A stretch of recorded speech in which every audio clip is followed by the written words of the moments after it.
Got it. Here we go. Opening up the room. We're going to let people slowly come in. Here we go.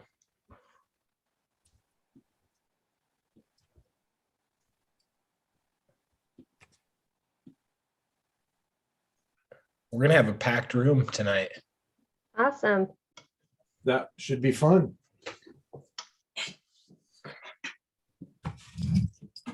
So wait a second. So we drew last week, right? But Yeah. Yeah. but it still wasn't. So Happy New Year, everybody. Happy New Year. Happy New Year. The year hasn't changed yet.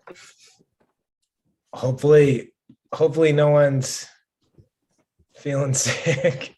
I'm out of the roster. I got it. Oh, Yeah, unfortunately, but I'm doing okay. glad to hear. I've been dodging it so far, but it's that doesn't go for everyone around me. Yeah. Oh God, I know. You try to be really careful, and then somebody's like, "Oh yeah, I was at a party when somebody had COVID," and I'm like, "Why are you sitting next to me?" Well, All right. I don't understand. Why no, are the you worst is when someone coughs and they say it's not COVID. I don't know how many times I've heard somebody say that. I'm like, come on, really? Yeah. But Very, no, very I reassuring. do hope everybody tuning in is feeling Oh, I like it when healthy and somebody- okay. I've been exposed, but I'm pretty sure I don't have it. And it's like, Yeah. what do you mean? Like, All how do you know that? right. All right. Feel that way? Well, we're gonna kick things off. Start 2022 off. Here we go. Optimism.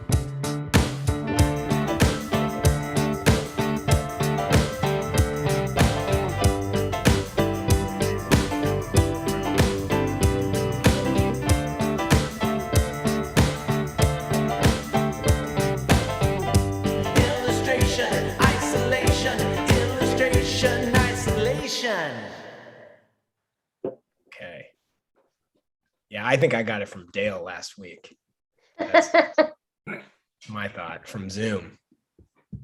All right. Hi, Zoom transmission. Yeah. hi everybody, and Happy New Year.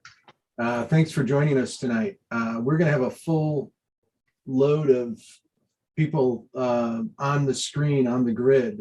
So far, Cassandra Loomis Kim, Don Kilpatrick, Adam Gustafson, myself, Bill Cobe, and a couple more have messaged us about coming in. So should be a fun night to watch and be a fun night to draw. As usual, we're going to be doing 3 poses tonight. You're going to have 4 options of photo references. We are drawing from The Tragedy of Macbeth, the 2021 Denzel Washington movie. And our first subject tonight is Denzel himself as Macbeth. That's an awesome photograph. I love this photograph. It's not, it pixelates a little bit when you get too big, but I could not find it any larger. It's just so good, I had to do it. So first up, second is Frances McDormand as Lady Macbeth, another killer photograph. Bill, do you think of George Pratt when you think of that? Oh, totally. That is a George Pratt pose all the way. Macduff, Corey Hawkins. Ooh, nice. That's Beautiful. a really nice photo. And then the last pose, you can either do Macduff or Macbeth again. I just thought if somebody wanted to do full figure, that's a really interesting photograph. That's a great one. Yeah. Beautiful. All right. So we're going to do 2 20-minute poses and then 1 40-minute pose at the end. At the end of each pose, you could post your work to #illustration_isolation on Instagram. And then at the end of the night, we'll go through them all. And that's really a fun event. I hope you stick around for it. I really enjoyed looking at everybody's and all the different interpretations. You get to see what everybody else was thinking. And it's a really fun part of this. So I encourage everybody to draw, encourage everybody to post, and I thank everybody for being here. Timmy, you're probably not going to be here much longer. Yeah, I'm hanging He's in. recovering from COVID, and I give him huge props for being here. And thanks for You know what? I powered up my computer. Yeah, I got dressed. It's a big deal. Yeah. Full start for you today, Timmy. put a hoodie on and a t-shirt. Yeah, I put on a hoodie. Nothing else. And Yeah. Yeah. No. all right, everybody. First pose, Denzel. And please feel free to ask us questions in the chat. Yeah, otherwise we'll just talk about whatever we want to talk about. We got a pretty good sized crowd here tonight too. Yeah, you know what? Before I leave, I am gonna say something just so it's not missed. We're gonna top load the advertising for tonight. Next semester starts January 22nd. So we've got a pretty killer roster of guest speakers coming up. If you're not familiar with Visual Arts Passage, or if this is your first time joining us, this is an event we host every week for free, but we also offer art mentorships. And we just announced our 2022 guest speakers. And if you attend our program, you get to connect with all these artists. So I just dropped a link to them in our chat, but it's an incredible roster of artists that you'll get to learn from if you sign up. Yeah, it is. That came long before this, before the drawing, and we have had a long history of helping people develop careers, and I'm really proud of, well, some of the people that are drawing with me tonight. Well, all of them except Bill attended the Illustration Academy, and Bill's taught there. So we've been around a little while, and I think we do a good job of helping people get their careers started. You do. You do a great job. John, somebody just asked for you to turn your camera on, and I'm assuming you're waiting. I was going to wait because, well, I don't have to. I started drawing about 10 minutes before while we were setting up. I was drawing. Yeah, let's get rid of your screen share too. Oh yeah, there we go. got it.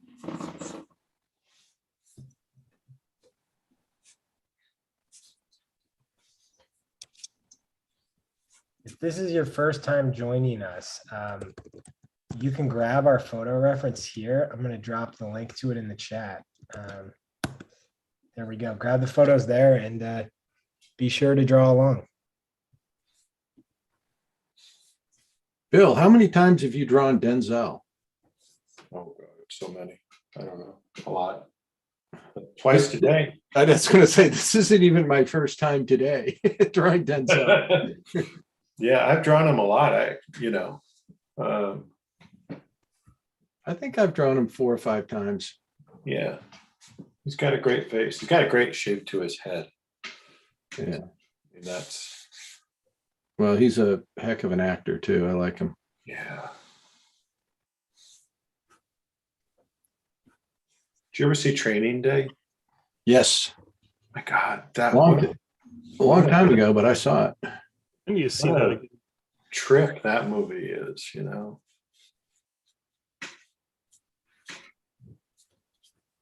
Somebody just asked, do you stick to realism or more of an illustrative style? I mean, I'm not sure what that means. yeah.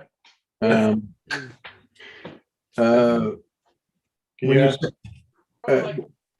you can be very interpretive with your drawings. Do what you want to do with them.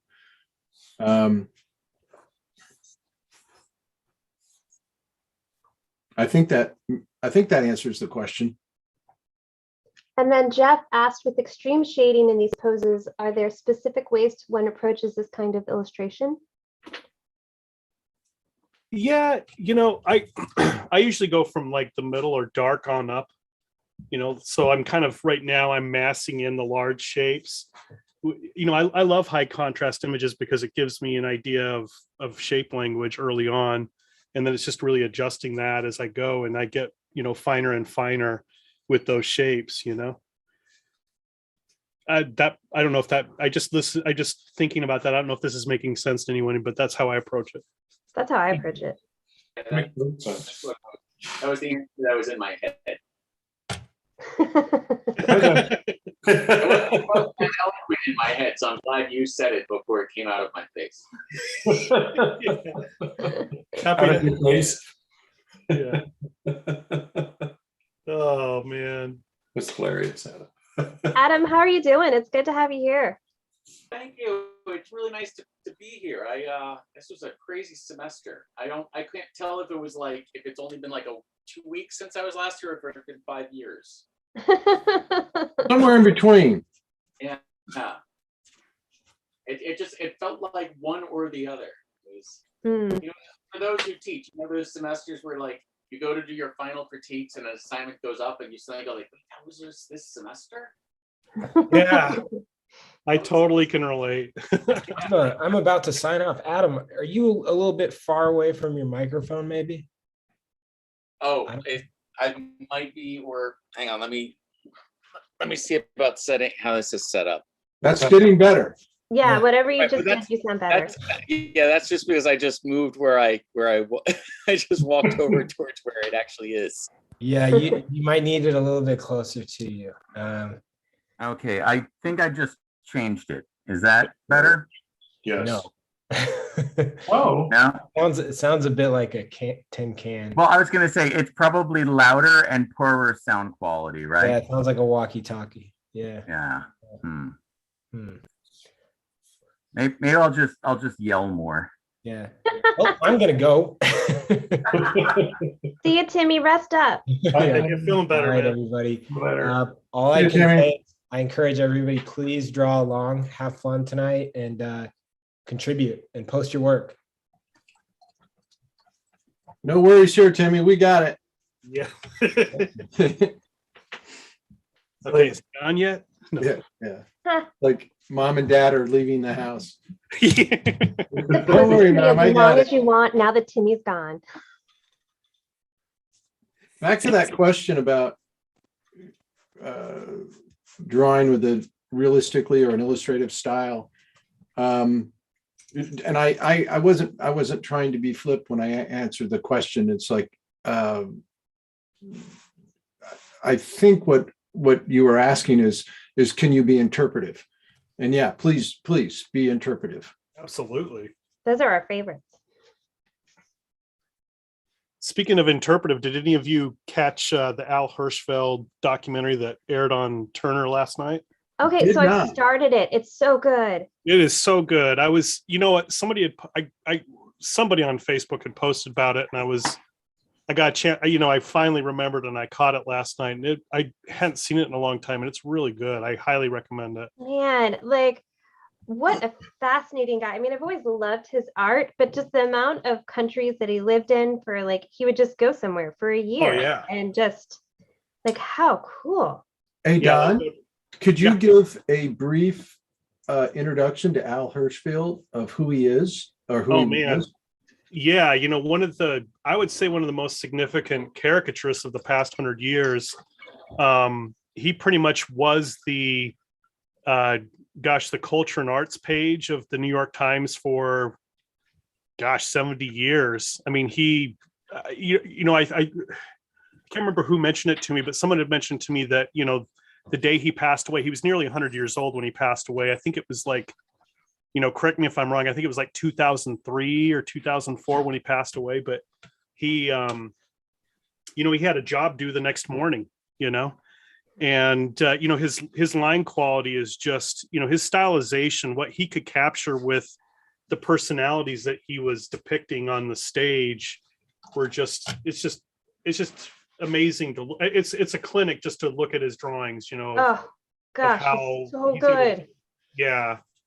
And irrespective of how you work, I think there's so much to learn there, from his line and just his stylization and stuff, but it was really cool, because they documented his early career, and he was roommates with another caricaturist who I really admire, Miguel Covarrubias. And he's not as well known, but when you look at what Al Hirschfeld is doing, and you definitely see how Covarrubias was rubbing off on him in a good way in terms of his work. So I just I just love his stuff, big fan of it. Yeah. Well, and I know Terry, you're talking down there. I remember Terry talking about him too. And it's just, he seems just like a genuinely humble, crazy talented guy who just really loved what he did. Oh yeah. You gotta love the fact that he snuck his daughter. Well, it wasn't snuck in, but he hid his daughter in almost every drawing he did. Oh yeah, and they talked about that last night too, because I'd known about that, but he kept doing it because he would get mail from the readers or fans that would say, "Hey, where's the Ninas?" And it kind of became a game. And I never knew this, but the number behind his signature was how many, to give everybody a clue as to how many Ninas were in the times it was in there. Yeah, I think about that. That's probably the first art conversation I ever had with my father. He would always, at the breakfast table, he would ask me to find the Ninas. Really? That's awesome. That's cool. Well, the thing that's so cool about it is in the documentary, he was living in Bali in the 30s, and he was there for a bit, and he didn't really have much money, and he just kind of casually drops how Charlie Chaplin went there to visit and bought like a bunch of watercolors so he could get off, get back to New York. Get out of Bali. It paid for his ticket home. Yeah. But it's just like, Charlie Chaplin came and bought all these. And I mean, it's just it's pretty cool, like, what that guy, just that span. And at the very end of the documentary, they're showing him using a Wacom tablet, painting in what was then Fractal Painter. So this is like, I think the documentary was like 1995 or something like that. So I was like, that was kind of like a throwback too, but it was interesting, his take on that. He wasn't necessarily like curmudgeonly towards it, but he was just like, I'd need another lifetime to figure this one out. And you're like, saying that in your 90s, give him a pass, Yeah, I loved his attitude on life. And I mean, even when it sounded like he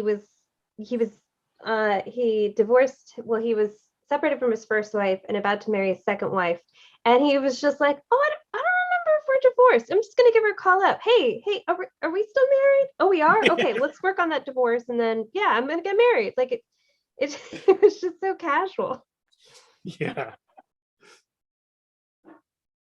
And they were showing him driving, and I was getting really nervous watching him drive in Manhattan. I was like, oh my gosh. Yeah. Like he was famous for being like a horrible driver that never got in an accident. Kind of a Mr. Magoo character. Everybody around him got into an accident. That was my nickname from my father, actually. Mr. Magoo. No matter what he did, no matter what he did, it always came out right.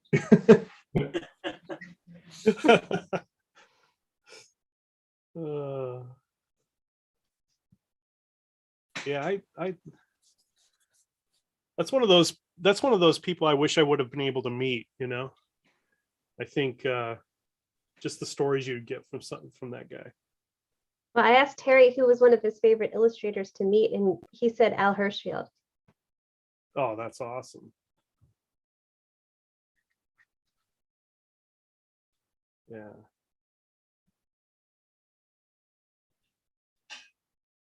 Well, that's saying a lot, because Terry's met more illustrators than anybody I know. I know. I always want to grill Terry on all of it. Yeah. That makes me think. I've been wanting to do some writing about influences and the choices artists make and how they go about kind of developing their voice, and why you're drawn to certain influences, why you gravitate towards them. And Terry would be a good one to talk about. Oh yeah. You Oh, think? Julia, that was cool. Julia said she went to the New York Historical Society, had an Hirschfeld exhibit, and she got to sit in his barber chair. Oh, cool. Man. That's cool. That's so neat. I always wanted a barber chair because of that. And Me too. I still do. If I get that perfect spot, I'm getting one. I'm getting a barber chair like that. I think this looks awesome. He made it look super comfy. I know. I wonder. I kind of worry though that I wouldn't like it. I don't know. That I overthink it or something. But How long would it take for you to admit to yourself that you didn't like it too? Ooh, that's another good question. It would totally depend on how much money he spent on it. Totally. Yeah. That's a tough one, man. So we got a couple more questions here. One from Ocean saying, "Hi everyone, I have a question. How do you respectfully turn down or cut out jobs where the themes or messages are very different than yours? I once did some work for someone whose views were extreme, and while he paid very well, I couldn't justify it to myself. Was it smart to walk away from that? I don't know what it was for until the fourth drawing I was making." I personally always feel it's a good thing to walk away if you're not feeling it, for whatever reason. I think it's such an individualized thing.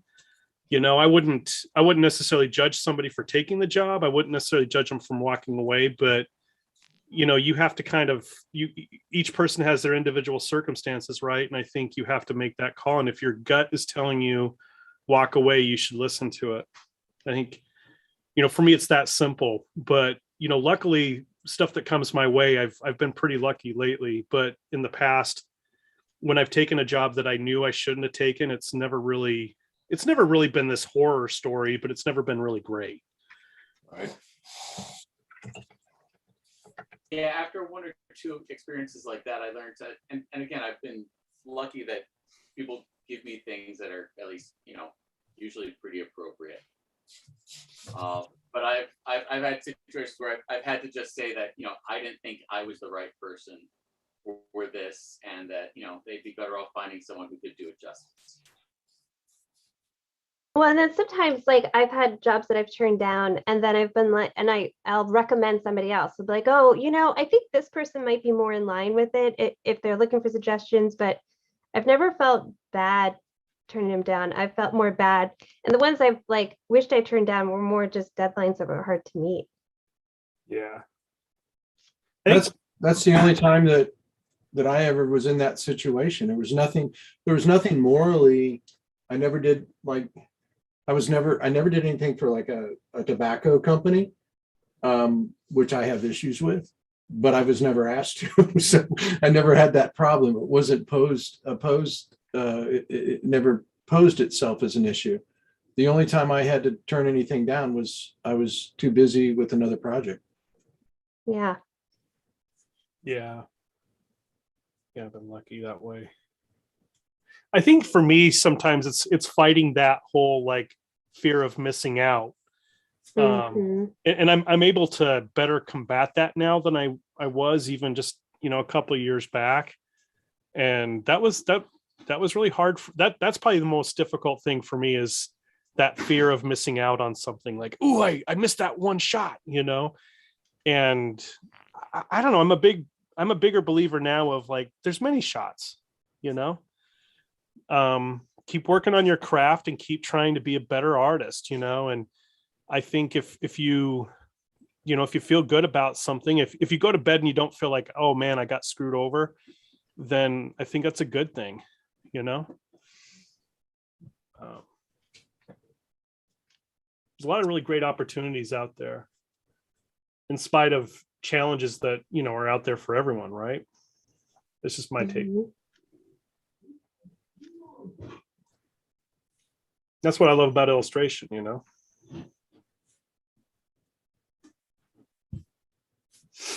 One of the things I love about it is that at the very least, you know, whatever it is you think it is you do, the next thing someone asks you to do will probably not be it. Mhm.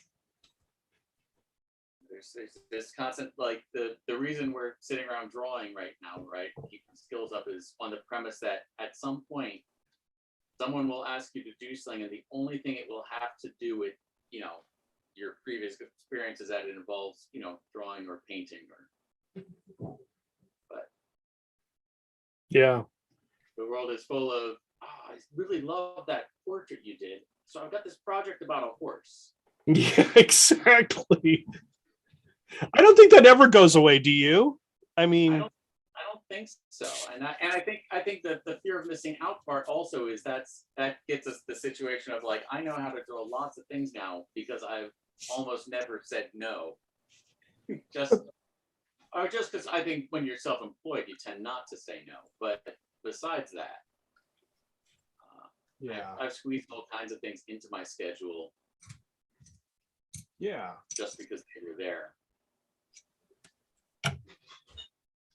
that's a tough thing for me because I love working on, you know, I love illustration. I love working on projects and staying active and doing stuff. And, you know, I think it preys on my kind of personal insecurities that all of a sudden you're not relevant or something if you don't take a certain job. And I have to really fight that stuff. And I don't know. I think doing stuff like illustration isolation or just focusing on, you know, just even if it's like I'm doing something that's crappy and I'm still making something, I still feel like that's a move in the right direction. And, you know, really embracing those moments, because good stuff will happen if you really work on. I don't want to be toxically positive here, but I really do feel if you put the effort in and you work hard at it and you're willing to take feedback, it's really about improving as an artist. I think those opportunities, they're still out there. And I think you just have to, you know, don't worry about walking away from something if you just in your heart of hearts know it's not the right thing. It doesn't always have to be a moral question too. Sometimes it could just be that you know what's involved in the job and you're not in the space to take it, or you're just not too busy, or you know that it's really just not right for you. You know, that like I've turned down projects, Bill, because I didn't trust the client. I'd been down I've already had a bad experience with them once before, and I didn't want to have another bad experience. Absolutely, yeah. That's happened to me a couple of times. Yeah, you know, and That makes sense. you know better. And, I've never regretted turning down a job. I've regretted taking jobs, but never turning down a job. Yeah, you almost feel kind of better afterwards if you feel like it was a fishy deal. You know, it's almost more of a relief. At least for me it is. I feel like, oh, I can kind of breathe again. And then, you know, there's always something better around the horizon, you know. There's something right, or something better around the corner, I mean, you know. Mm. Yeah, those moments where something then pops up that makes you go, oh, thank God. Right. Yeah. Like, I wouldn't have time to do a good job on this. Right. Well, I was just asked to do something, and I'm not sure if I mean, I know I can do it, but I don't know if I'm necessarily the right person to do it. It's very complicated, and it's very time. It's going to take a lot of time. Yeah. And so my response to it was to price it. Not, you know, I priced it as high as I felt that was right for it. And if they don't go for that price, I'll have no problems not doing it. You know, it's just one of those things where I know this is going to be time consuming, and there's going to be a lot of back and forth. And yeah. so I you know, even at the sketch phase, my sketch price is, you know, Yeah. higher than I had originally thought, because I sort of know the complexity of this thing. You know, so. But as far as the moral qualm part of the question goes, there have been times where like periods of time where I was like say between jobs, or times were hard, and I was almost like thinking like, oh God, please don't call me with fill in the blank right now. Adam, we can't hear you very well. Yeah. Oh man, I thought I adjusted that. See, now it sound better again. I don't know if you got far away from your mic. I'm fiddling with the sensitivity of it. Sorry. No, that's good to know. I don't know, it looked like it turned green when I talked that time. Yeah, now you sound so much better. Yes. Oh. My dad's great uncle was in a barbershop quartet around the time that Bing Crosby was starting. And in order to control the volume of Bing Crosby singing, they had to keep pulling him away from the microphone. So can you imagine like somebody with their hand on the back of like Bing Crosby's collar, pulling him back from the microphone? Too much, Bing. Too much. Too much, yeah. That was their volume control, you know. The proverbial stage hook. What's that? The proverbial stage hook. Yeah. Yeah. I can't help but think about more cowbell, more Bing, more Bing, less Bing. We need less Bing here. Yeah. Less Bing and more cowbell. That's fantastic. But I've got some great photos of my great uncle Paul in his quartet. That's cool. Yeah, it is cool. I'll have to share them with you guys sometime. Yeah, that sounds awesome. But I love that story. The fact that was their volume control.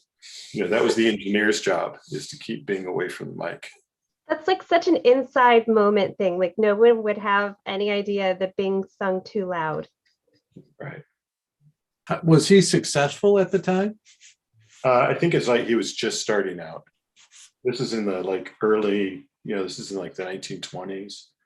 Because that would be hard to deal with once he was super successful. And he was super successful. Yeah. No, I think this is before he was successful. Well, then it makes him a hipster because he knew Bing before Bing was Bing. That's right. There you go. Yeah. We got about 2 or 3 more minutes on this drawing. I'm like on the slow part here. Oh, hey, John, we got a question for you here. Does your illustration school include specialists in book cover design? I'm trying to break into that as a career, but I can't find any knowledge on typology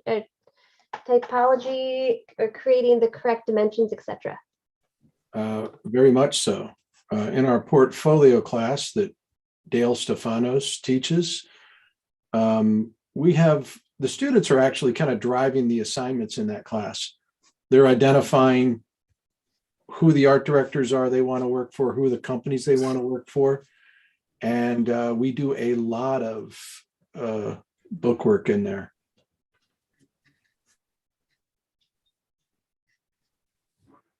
Hope that makes sense. Was that understandable? The answer? She said, thank you. Yes, it does. So they've developed a voice before they've gotten to your class, it sounds like. Well, they're still working on it. I think everybody's, very seldom do maybe Miriam Martinsick. Very seldom you're working with students that are that far along, that Right. They've established a strong voice. It's just hard to do. I mean, it's hard to do as professionals, chase it for a long time. Yeah. It's a big ask, but there's certainly we address it, and we address the importance of it, and give lots of different directions on how to develop voice.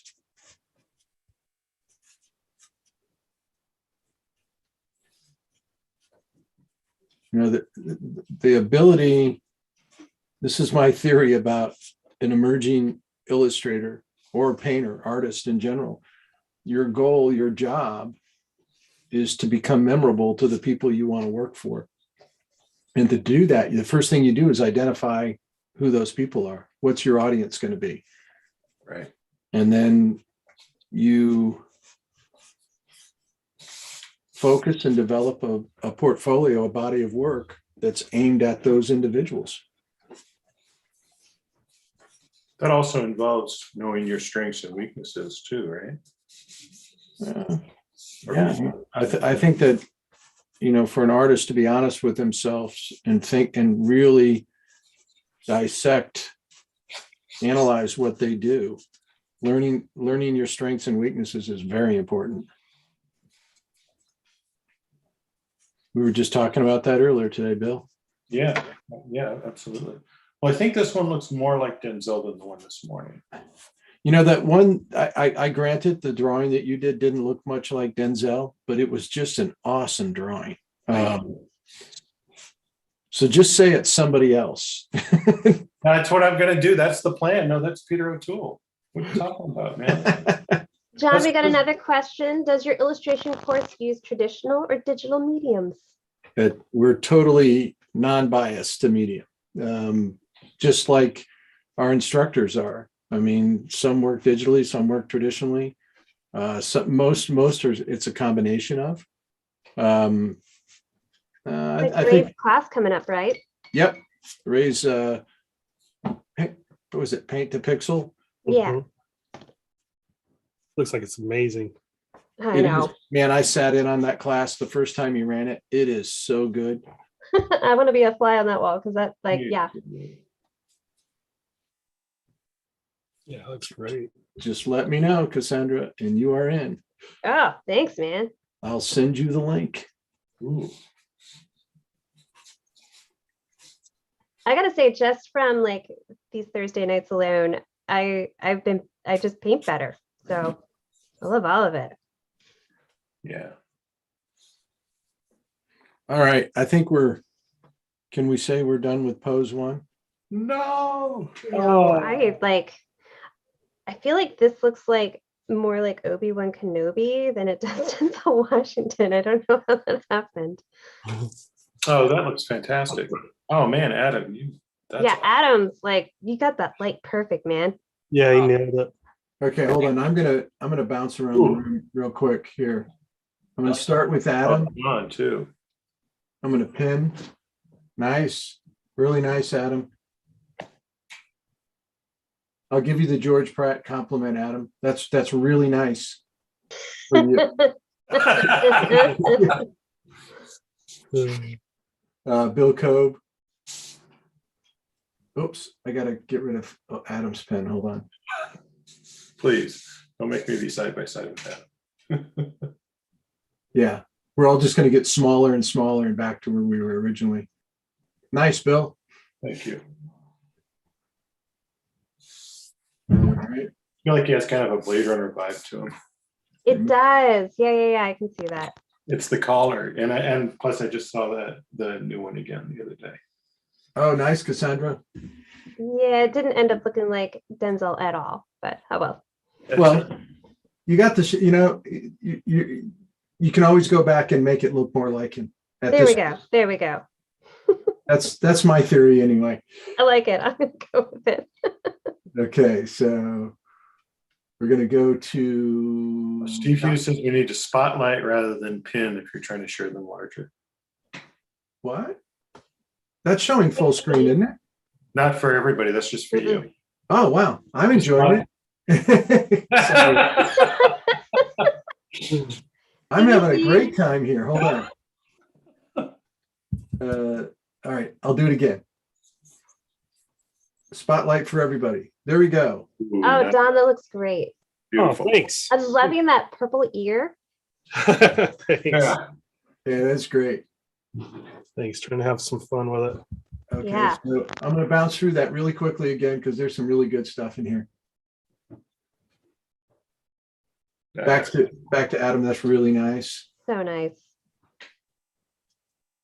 He's just flexing. He's been gone for a while and he just came in flexing. Yeah, he's been practicing and he comes back all, ready to go. Drawing Denzel on the side. Yeah, John, that looks good. That looks really good. Yeah. Wait, hold on a second. Why isn't this not doing where'd it go? Who am I showing? I'm showing Don, right? I'm seeing Bill spotlighted. Really? John, I think you have it on speaker. Okay, hold on. Oh, so now whoever talks is going up. Yeah, so we can all just talk for a second. I'm not sure what I've done.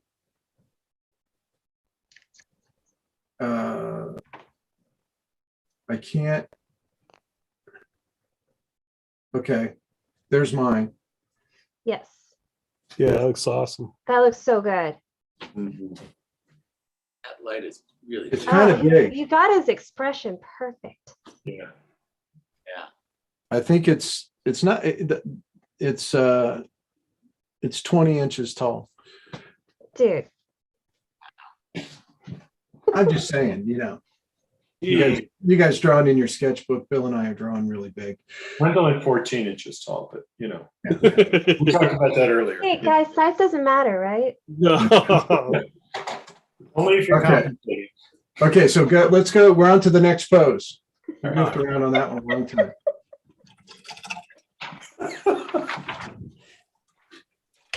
How to change the subject matter. You like that, Cassandra? I know, sorry. Okay. Oh, we have another question. Dean says, how do I train on art aesthetics and does your school teach comic art? Bill, maybe you could answer this question. Yeah, actually, I just finished my first mini course in comic art, and I know there's another one coming up. I think it's scheduled for March, and we cover, we get it really down into the basics of telling a story visually. We talk about panel layout, the different parts of comics, different kinds of shots, how to speed up and slow down action, and you deconstruct some existing comics, and the final project is you work from a script, creating layouts, and then finished art. And there's been some really, really great stuff done in that class. Aaron, The first class, he had Vanessa Del Rey as his guest speaker. yeah, Vanessa was my guest speaker, and I'm not sure who the next one's going to be, although I've got some feelers out to a couple people. And Alberto Meyer did some really great work in that class, as did a lot of other students.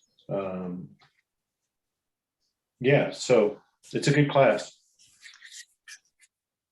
Okay. And then, how do we share and see the results? Just go to Instagram and your page has to be public and use hashtag illustration isolation.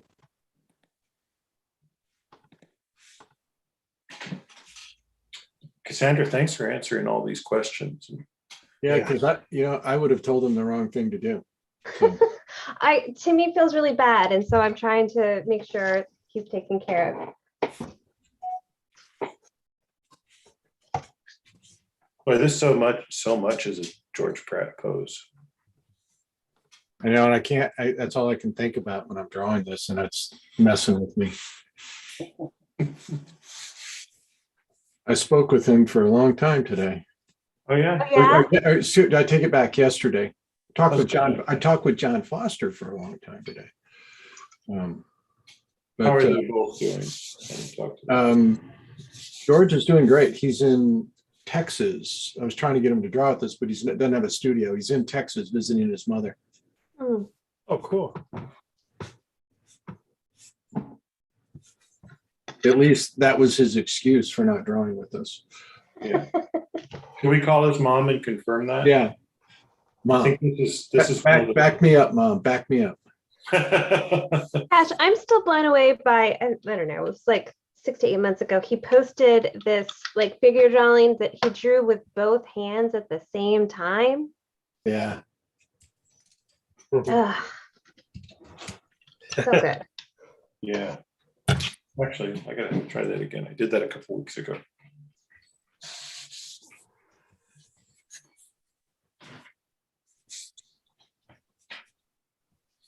That inspired me to do one of my Willem Dafoes like that. And, How'd it go?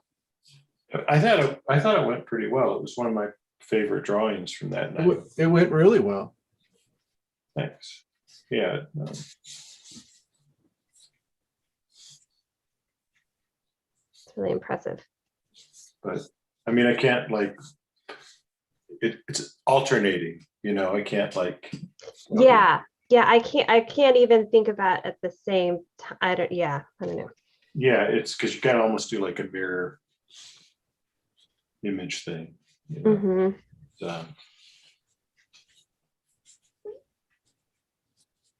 And how's John doing? John Foster. He's doing great. I really had a good conversation with him today.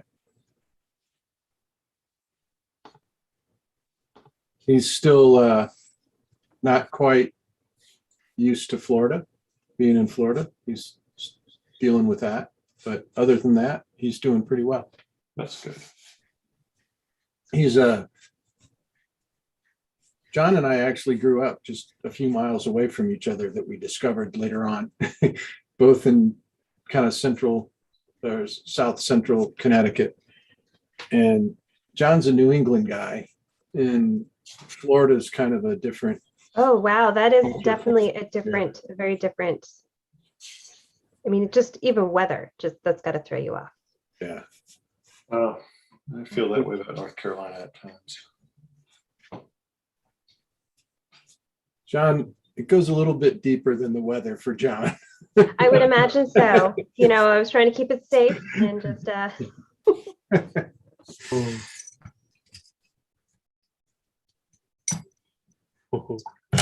What's everybody working with tonight? That's a good one. Start, Cassandra. Oh, I'm back to classic this week. I'm just doing acrylic on cardboard treated with GAC 100, so it just seals it. Cool. I'm using charcoal on inexpensive paper. Oh, cool. I'm using this this paint that this guy that I was buying some other supplies, and he really convinced me to try it out. It's made by Lefranc Bourgeois, so it's one of these acrylic gouache kind of paints, but it goes really, really flat, really matte, and I'm really liking it actually. How's it layer? It's pretty good. It's hard to tell yet. I mean, it's I've just really started out, but I'm liking where it's going though. It feels pretty good. Good color. Is that the one? It's this Lefranc Bourgeois Flash. Yes, yeah. It's this beautiful vinyl paint. Yeah, I've got a couple.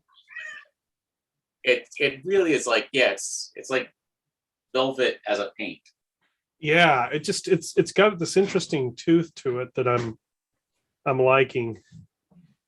A little bit of a drag to it but yet it's going down. I'm not fighting it, I don't know what your experience has been. It seems that was my experience. It was the one thing I did not do was fight it. Yeah. Yeah. Definitely. Howard was using that for a while.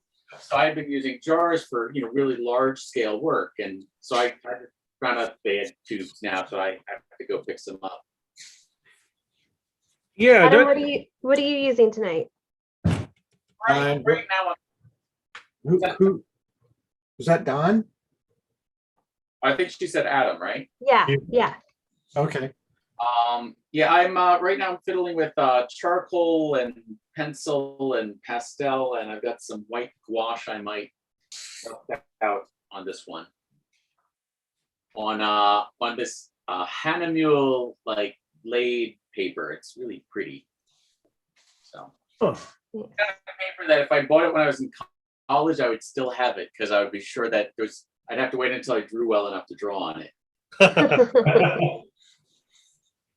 So you have arrived then. Not necessarily, but I fooled myself. I told myself much more elaborate lies as I went. John, what are you using?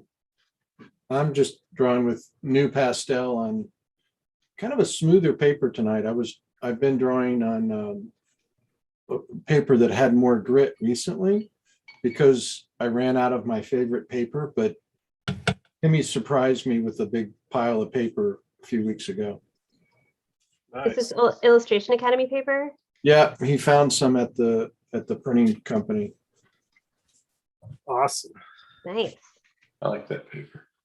Yeah.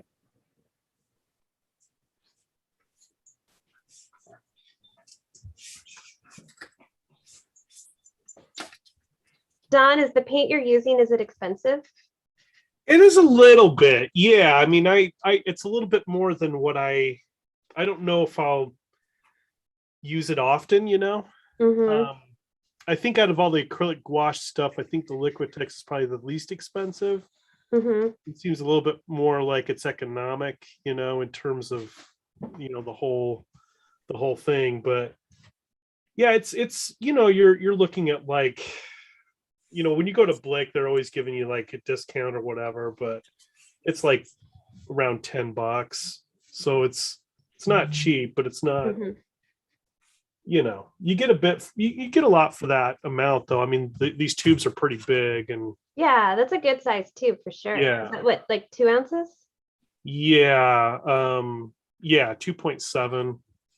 So it's pretty, you know, it's pretty substantive, you know, so I think it'll last you a bit. It's just that initial like push to get all your Investment. colors right. But I'm using a primary palette, so I always try to I do that just so I can really mix my color, but also I do it just for economic reasons, you know. Mm-hmm. 8 tubes of paint and anything won't break the bank too much. It No will a little kidding. bit. But yeah, having that, it's just kind of nice.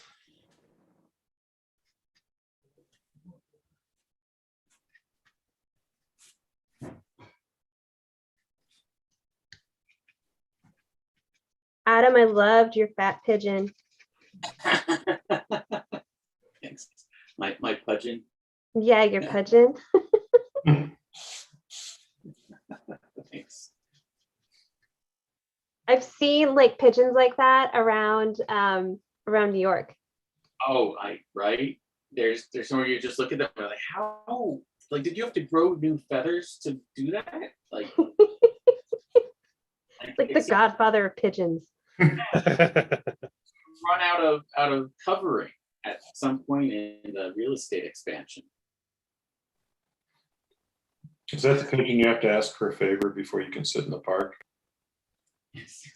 Sorry, that was a bad Godfather joke. That was a very dad Godfather joke. Then you're in the right with the right crowd here. Yeah, man.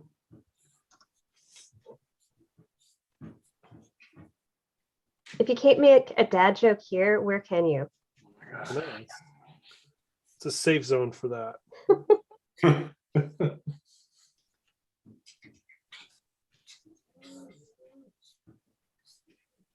I think that's probably the main reason my son never introduces me to his roommates, is he's afraid I'm going to say some kind of dad joke then or something. You know. Isn't that like how it's supposed to be though? Like you're supposed to have the dad jokes. I think I've earned it. Yeah. As long as a father, the worst ones I make, and my kids will like high five me for it. Like,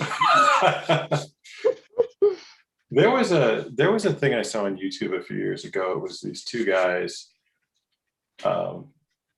with microphones facing each other, and they were trying to make each other laugh with the worst dad jokes.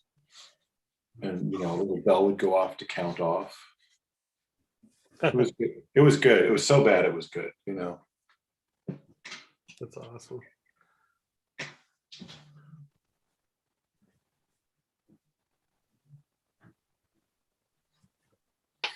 Sometimes I speak before I think.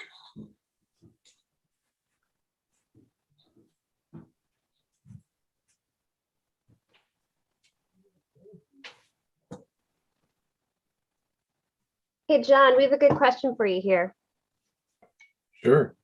It says, Mike Halbert, St. Louis, I would love for John to briefly explain how his dad, Mark, did the pencil sketch transfer with mineral spirits. Or was it linseed oil? I went to the illustrator workshop and heard Mark explain it, but that was about 40 years ago. Oh, man. Well, it was 40 years for me ago too. And it actually might have been longer than 40 years ago. I think it was 43 years ago. When I saw him do that, I was probably 18 or 19, 18 years old. But he would draw on vellum and he would put down, and I don't even know the linseed oil. He would he would do a very precise, complete drawing on vellum, and then cover I don't know if he covered the board, because I think he would put it onto, I said it backwards. He'd do the very complete drawing on illustration board and then put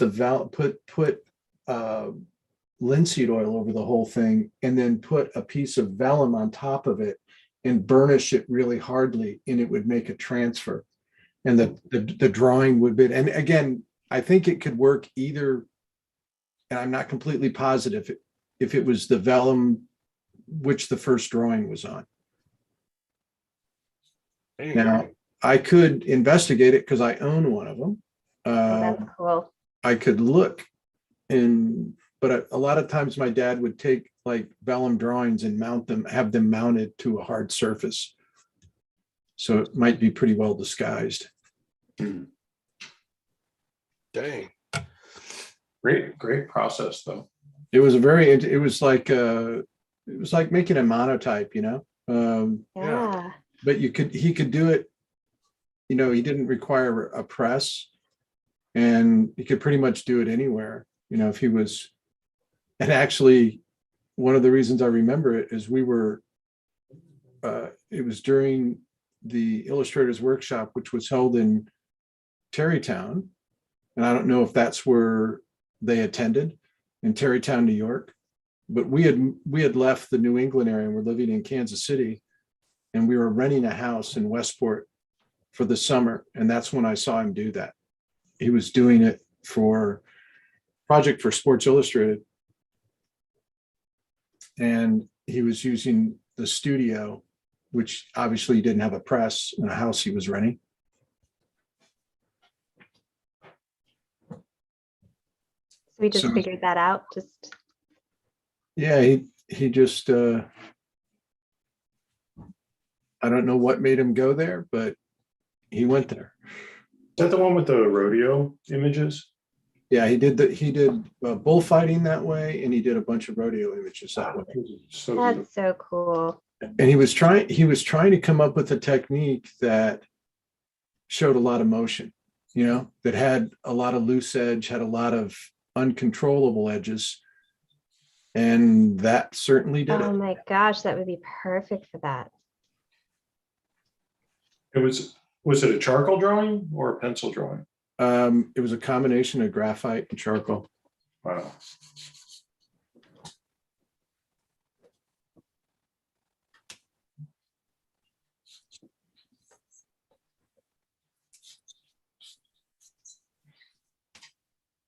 He was an inventive soul. I was just thinking, he was definitely a leader, Yeah, my brain doesn't work that way. So it blows my mind when someone's like, I wonder, let me just put these two things together. Brilliant. Yeah, that's pretty awesome.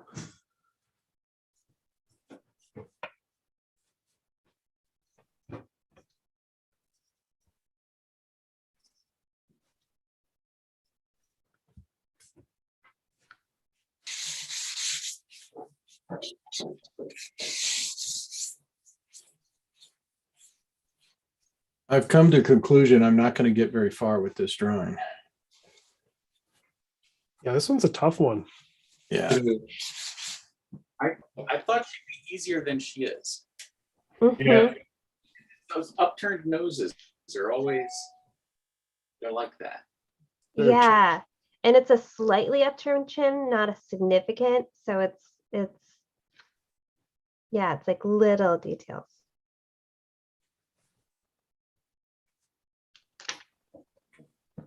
I like her braid. It's an interesting little touch. Mm-hmm. It kind of like adds a girlish quality, vulnerability. Yeah, that and her arms around her knees that like adds to it. Yeah. Have any of you seen this version? No, it's only out in the theaters right now. Oh, it's in theater. Okay. I gotta go I check it out. want to. Yeah. When I'm feeling a little more 100%, I think I might go check it out. I have not been in a theater in about 2 years, Yeah, same. and I don't have any plans on going into a theater. I mean, I love going to see movies. Those are big words from you, Bill, because I know how much you love movies. Yeah. Yeah, I love movies,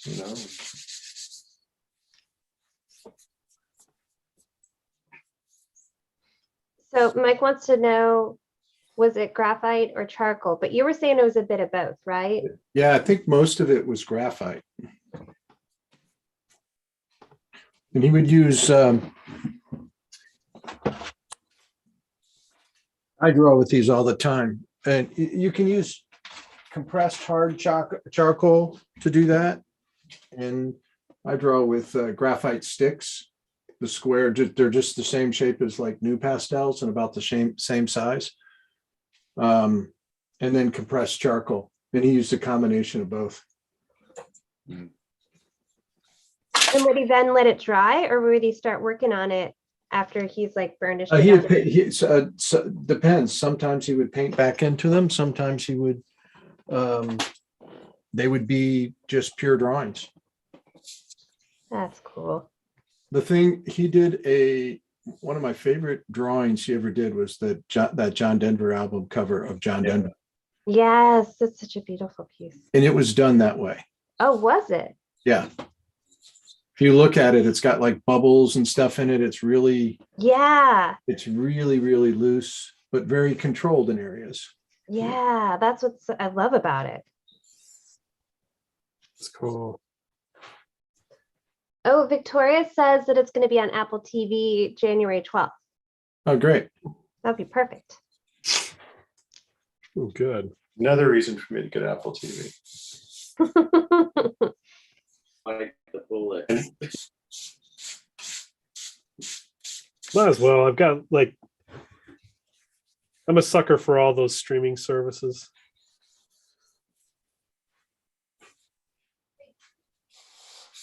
I'm becoming one. Huh? I said I'm becoming one. Yeah. Yeah. For a minute there, I thought you said name one, kind of like the name 3 songs guy. How big of an old streaming service do you have? Name one, Don. Yeah. Yeah. I don't know, Netflix.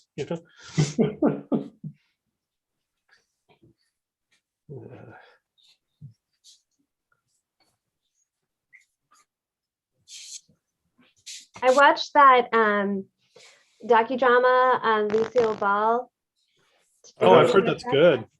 Yeah, it was really interesting. It's just, it takes place in just like the movie overlooks a week, but they kind of go back over her career and with Ricky, and I thought it was really interesting. I really enjoyed it.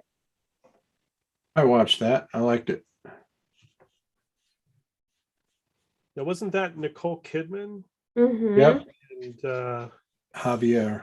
Javier. Cordell. Mm-hmm. And man, Nicole Kidman got such a hard time for being cast as Lucille, and I thought she did a great job. Yep. Yeah, she's a great actress. Great. I'll watch about anything with Nicole Kidman in it. Yeah, she's great. She's really good.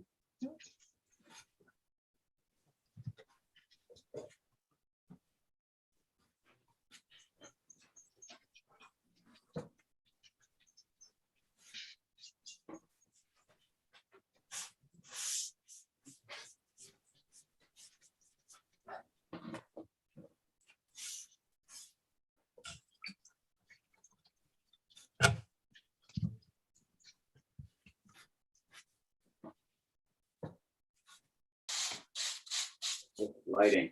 It's like you really get in there, and her eyelids are casting a shadow on her. Yes. Yeah, I know. It's crazy.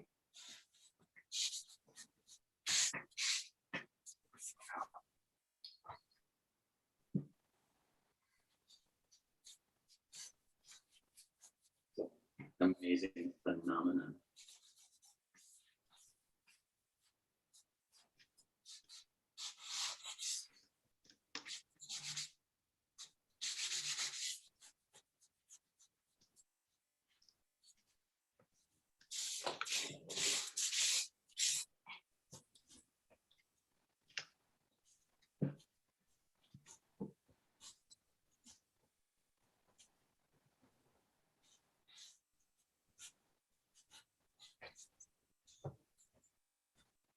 I started listening to this podcast. I think it's called Uh-huh. American Shadows. Has anybody listened to that?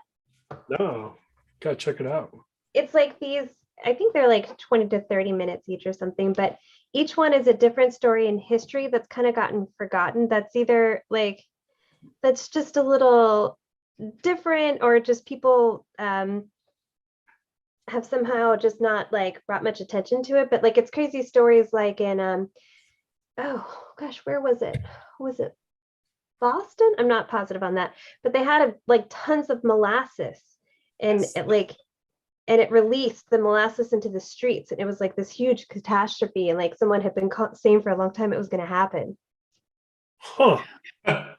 Like when did that happen? Was that like 100 years ago or something? Or was Yeah. It was Wow. like late 1800s, early 1900s, somewhere around there. I'm like fuzzy on the details suddenly, but this guy was like working in a molasses plant, and this is back. Oh, okay, this is right before Prohibition, because like molasses is being used to make alcohol, and so this guy kept, trying to warn the people above him, like it's making all these noises. There's like some cracks, like no one's fixing it, and like he just got so uncomfortable that nobody would fix it, that he went into the military just to get away, because he was tired of stressing about it. He would go in the middle of the night to go release pressure on it, and then while he was gone, it busted, and just tons and tons and tons of molasses went everywhere. Oh my God. It's almost like the movie The Blob. Yeah, it was tragic, but it's also really random because it was molasses. I can see why people wouldn't necessarily take it seriously, because it's like molasses, Yeah, but people had like some people that survived it had like lifelong illnesses because of like the molasses that they inhaled. Oh my God. I don't know where I picked this up, but I think it's true and valid at this point, is that was a fairly common issue of people dying in molasses vats. Not that the vats would break like that, but people would fall in and, think about it. It's like the ultimate quicksand. Oh yeah. So thick and heavy, but people. Well, and it was hard to get out of your lungs. So that was the toughest part, is, if someone's drowning out of water, you can knock them on the back, and a lot of people can like cough up the water. Right. Oh man. I'm gonna have dreams about drowning in molasses. I know. I'm gonna be like, oh, don't go near that. Yeah. But Don't nonetheless, make a start from me. this podcast was just really random because it's like every episode is something completely like that. That's just a story that has somehow gotten forgotten. That is, they say it's like lost in the shadows. What is it again? American Shadows. American Shadows. Okay. Mhm. Look, I'm looking for something new. I mean, you've given me some really good suggestions in the past. Was it you that was talking about the Mike Tyson one, or was that Dale? That was Dale. Oh, okay. It still blows my mind. I got into that. It was really good. Yeah. The Winds of Change was the one that Dale got me into that like blew my mind. The Winds of Change. Huh. Yeah, it's on Spotify and it's all about that song from the 80s. Yeah, And, like, the Scorpions. yeah. Right? And so the question was, did the CIA write that song or did like the band actually write it? So Oh, they're yeah. investigating like how it could have helped the fall of communism. That's right, because they sing about Gorky Park. Yeah, Mhm. that's right. Yeah. Oh, That's I do really remember fun you one, guys too. talking about that. I gotta check that out too. Which one is that again? That's called Winds of Change. That one's on Spotify. Okay.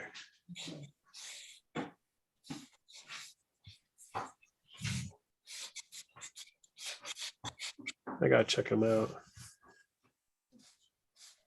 I have the Okay. worst attention span for podcasts. It's one of those things I want to try and get a hold of. It helps keep my brain distracted when I paint. So I'm always listening to like I'll be on a kick of like only books or only music or only podcasts. And I'm on a podcast kick right now. Oh, cool.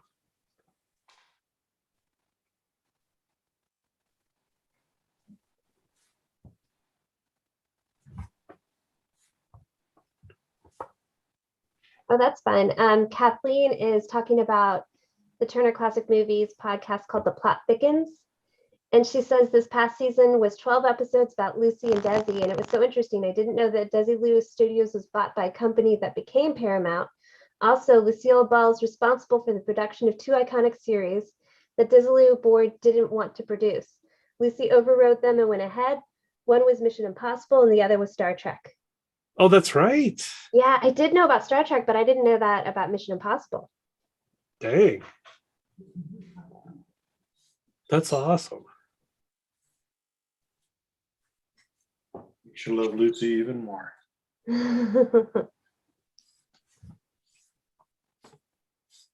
Thanks for laughing at that sentence. That's great. I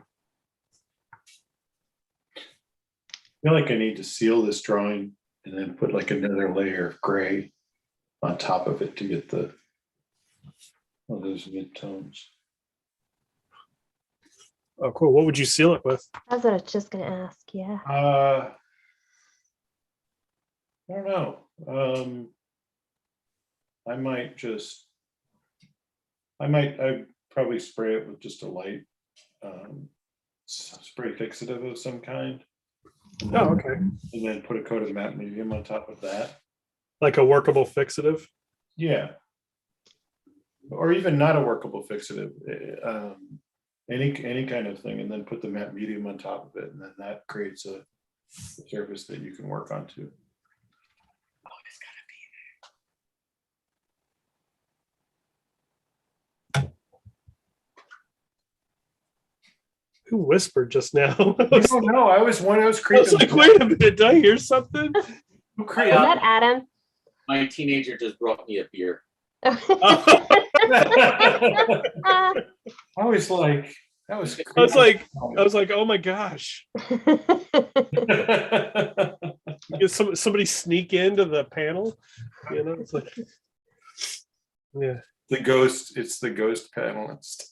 Yeah. Yeah. No, it's probably Dale. I was Probably going to blame is. Dale too. I can see you. Yeah. He would do something like that. Or Ray would probably do that. Mhm. You're like, I see dead artists.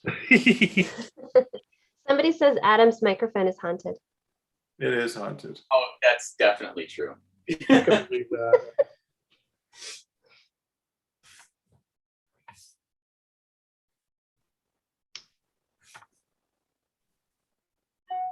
I really do like how matte these are going down. They dry pretty quick too. They look cool. Thanks. Yeah, I'm loving these. I think these are a hit. Definitely. Wow. Try more of them.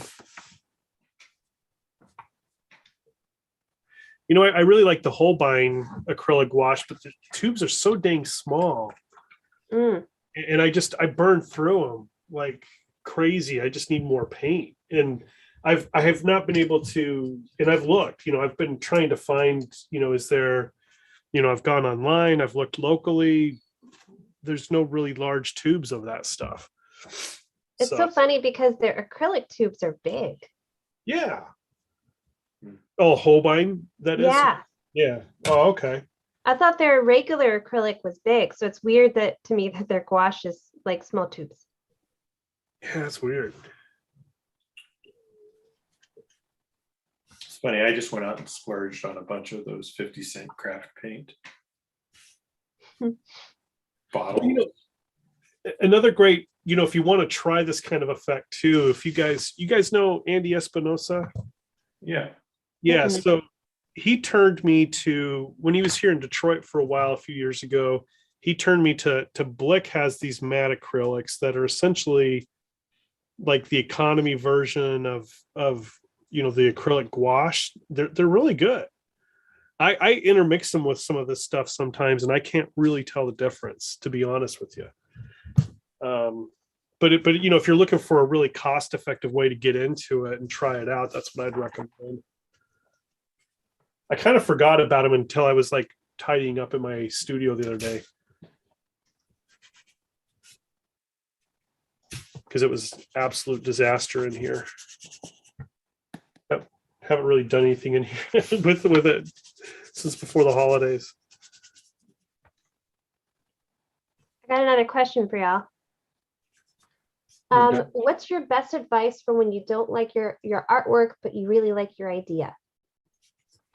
Do it again. Yeah. That's Yeah, right. keep going. Make another one. Yeah, anything worth doing is worth doing 5 times. Yeah. I mean, it'll come together eventually, and that's a good case to keep a sketchbook where you can record it and, go back to it and not lose that idea. Yeah. See, I try to see it as an opportunity to explore different approaches instead of a failure. Yeah. And then really try to figure out, is it a composition issue, which you have to change that, or was it a material or just an execution issue? If it's a composition issue, go back and revisit your thumbnails, get it right in the sketch stage. And a lot of that goes away as you develop and get in the habit of using process all the time. You have a lot less failures, let's put it that way. Yeah, sometimes what can happen is, you can have an idea, you can think you see it in your head, and you kind of get too far in before you've explored whether or not that really is the right way to approach it. Yeah. Like so there's so many times where I've drawn something 5 times. This is an example of it not going away as you get to know yourself better. But you draw something a bunch of times, and then at some point just go, well, what if I change everything about how I'm looking at it and keep the idea and have it just work out. Yeah, and don't give up on your ideas. I mean, there's old sketchbooks I go back to, and I'm like, oh my gosh, I wish I could still do something like that. Like, oh man, I sometimes you give up on ideas too early, and just I say that for myself too, because I'm giving this advice to you, but I also am repeating it so I can hear it. It's just there's times where you just give up on stuff and go a little bit further with it. There's also the idea, and there's the execution of the idea. There's the idea is independent of how you make that picture. Unless it's a compositional idea, which is a whole different thing, but the concept is not the picture itself. The picture is just the execution of one version of that idea. Yeah. You know, so I like to walk around the picture and find different, you know, if I like a concept, I'll walk around it and try to find different ways to show it. And each time I do that, I discover something new about that subject matter, and things occur to me that I haven't thought of initially. So I just wiped out my drawing.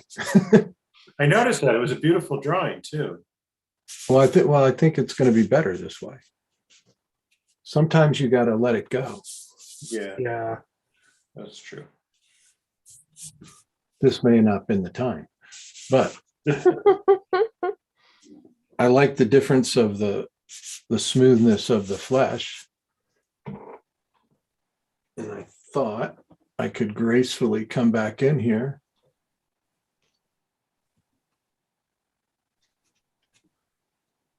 And put some lights in it to make it believable. See, just that little bit of light you put in there in the nose is so strong compared to all the softness now. Oh, hey, Cassandra, before I forget to mention, I got this stuff here, this palette wetting spray, Uh-huh. this Liquitex thing. I don't know if you've ever tried it, but I haven't. It works really well. I just picked it up the other day. Because sometimes I'm I've got that stay wet palette, so the paint stays pretty wet while I'm working, especially like on, like an evening like tonight where it's an hour or two. Mhm. But the other day I was working on a painting for about 3 or 4 hours, and it kept it going, and it wasn't getting weird with the paint. The paint wasn't acting weird with it, so highly Oh, recommend. interesting. So do you just mix it in so I don't have a stay wet palette because I really like the glass palette. I spray it on, it's just a way to keep stuff wet while you walk away. That's Like- I like- need to try that. Just like a spray bottle. The spray bottle works too, but this stuff here, it kind of looks like watered down skim milk or something, but I'm sure it's not. But I don't know. The jury's still out. It's kind of sixes, but I kind of think that it has been keeping it open for a little bit longer. No, I want to try I have to interrupt. We got to change to the last pose. Oh yeah, Cool. good call.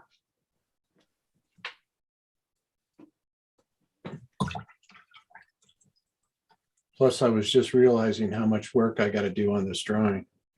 You gonna start a new one? Yeah.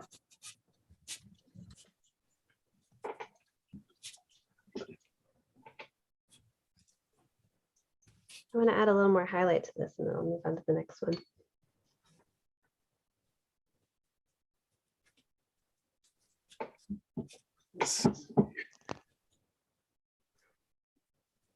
Kaya wants to know if she can get a glimpse of some of the Denzel sketches. She came in a little late. Well, we're going to look at them all at the end. Oh, from us. I don't know.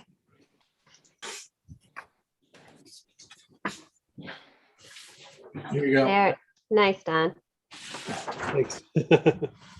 There's mine. Really nice.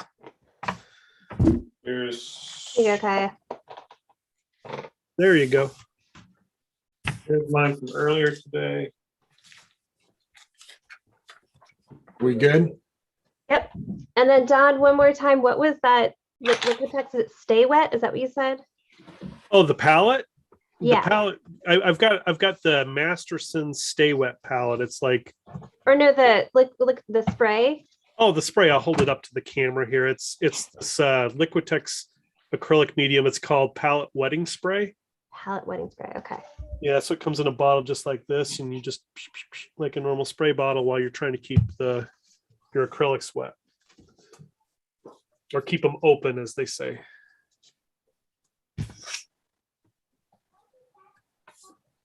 Man, choices for this last one.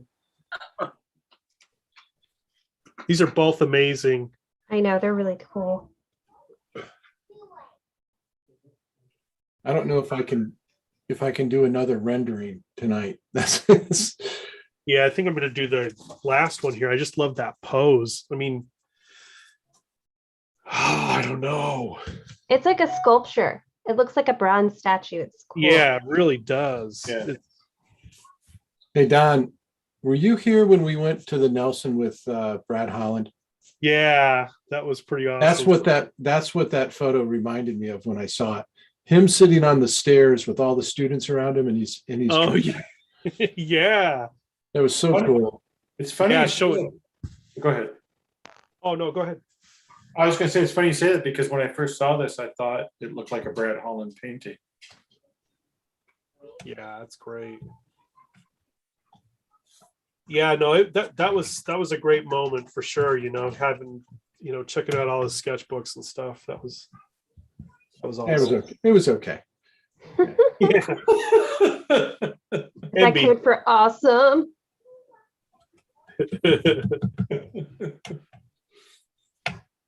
That was my first time to that museum too, and that's an amazing spot. That museum's great. Yeah, one of the greatest illustrators of all time, and just sit there and watch the guy draw, go through his sketchbooks. Have any of you been in contact with him lately? I haven't had a chance to talk with him lately. I have not. Wonder how he's doing. It's been probably a year since I spoke with him. Yeah. I bought his he had another book of additional the drawings that are very similar to the Human Scandals book that he had, that was put out there years ago. It was printed by a French publisher, and it's amazing. Get that one. It's totally worth the shipping and all that stuff. It's great. And I forgot the title already, but it's all in French. There you go. But I don't care. I look at the pictures anyway. I've never met him, but I love his work. Really interesting. I watched him draw the figure the first night that we were, first night of figure drawing. I kind of hung around and just watched him draw because I really wanted him to watch him draw. I'd never seen him draw before, and it was really different than I thought it would be. I thought he would be, you watch like Gary or my father or Chris or Bill or George Pratt. I mean, they're just so fluent, and they just seems effortless. Brad drew the first pose, and he worked on it for 3 hours of a 20-minute pose. We did 6 20-minute poses, and he just kept drawing on the same pose the whole time. He got all the information from the model, and he did this really high finished figure drawing. Wow. He got the information he needed in the first 20 minutes, and then he polished it for like another. It was probably, we drew for 3 hours, so maybe 2.5 hours on the same pose. I wasn't expecting that.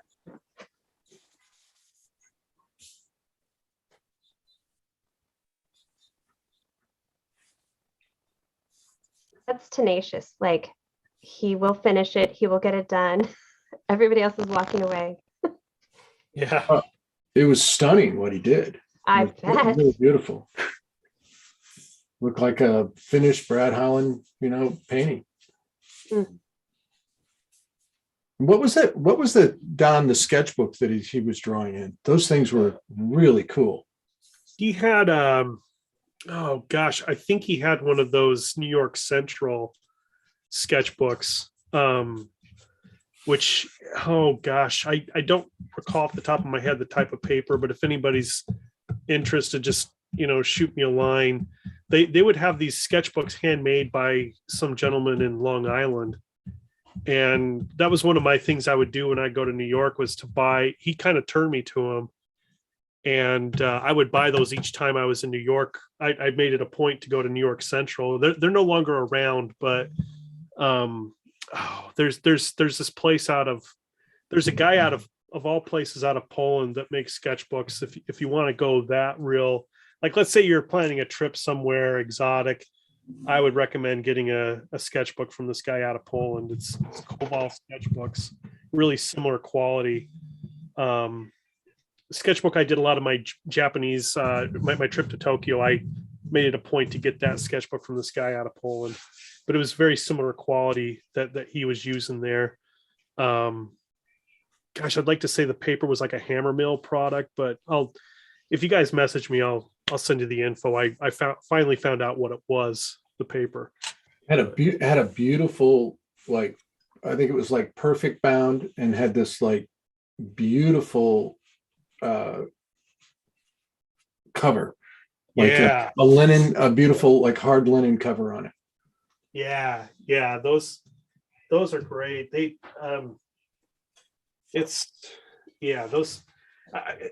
they're so durable. Like it's just, high quality bookbinding cloth. And I mean, they're not cheap. Those sketchbooks at New York Central, I would buy the smaller version of what he was using.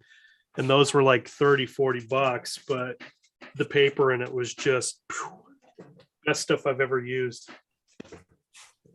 It cracks me up. And just the opposite, Chris Payne had this like Strathmore, I don't know, they're probably 19 inches tall, 12 by 19, nice drawing paper that he liked to draw on.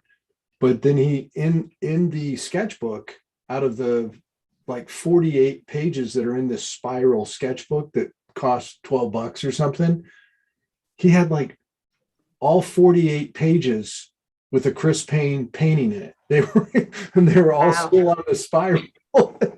I was like, Chris, you have like 48 beautiful images and you spent $12 on materials. It's like, what if you lose that? He goes, yeah, I know. I've thought about that. He goes, I'm just not going to lose it. One sketchbook, 48 Chris Payne paintings in it.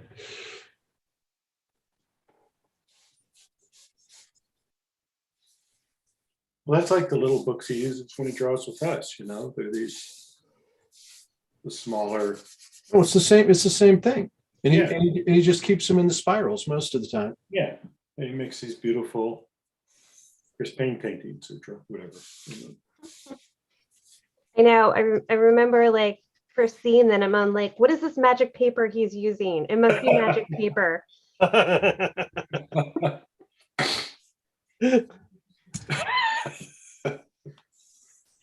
And it's just like the most generic, regular sketch pad. Right. That's awesome.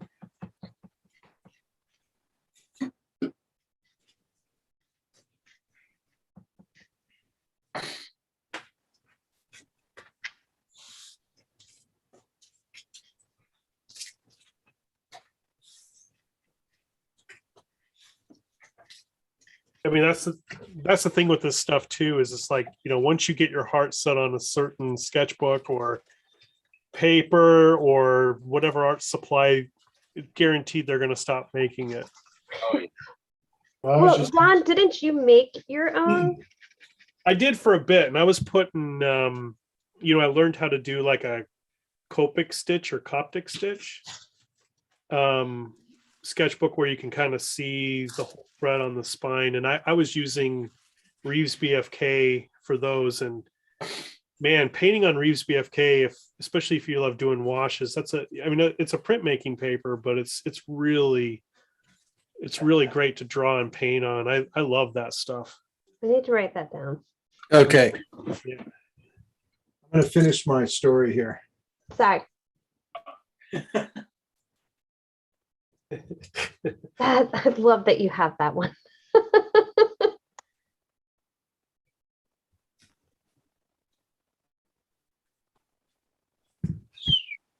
He drew that. Wow. In illustration isolation. Oh yeah. These were the two photographers, the Wade brothers. Yeah, from a few months ago, right? That was about a year ago. Yeah. That was And in between the poses. he was drawing, they were on camera talking. Everybody else is drawing reference and he's drawing the two guys talking. And they were moving around. Yeah, Is that thing unbelievable? it's, Gosh, yeah. I mean, it's Gorgeous. Hold on a second.